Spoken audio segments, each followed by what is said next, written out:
वायसापुरा खबर सिलसिलो जारी खबर शेयर करना पिराल का रिपोर्ट माजिद अली सोलंकी पिरालो सब डिवीजन एसजीओ ऐं सखर इलेक्ट्रिक पावर कंपनी सदको जी नाहली सबब रमज़ान जे शरीफ़ जे बाबरकत महीने दौरान इफ्तारी जे वक्त बिजली बंद थियण जो सिलसिलो रुकिजी न सघियो, जंहिं करे शहरी सख़्त परेशानी खे मुंहुं ॾेई रहिया आहिनि।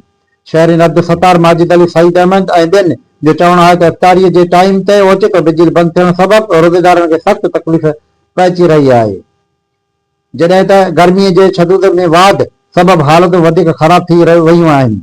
हिननि मुतालबो कयो त आला अख़्तियारनि फौरी तौर ते नोटिस वठी करे इफ्तारी ऐं सहरी जे वक़्तु बिजली जी लोड शेडिंग ख़तमु कई वञे ऐं शहरनि वधीक चयो त जेकॾहिं मुसलसल हल न थियो त एहतिजाज जो दाइरो वधायो वेंदो। वाइसापुरालो यूट्यूब चैनल अव्हांजे पंहिंजो चैनल वाइसापुरालो पेज खे लाइक करणु शेयर करणु न विसारींदा। बिजली बंद सबबि केतिरे कारोबारनि खे धकु रसियो आहे।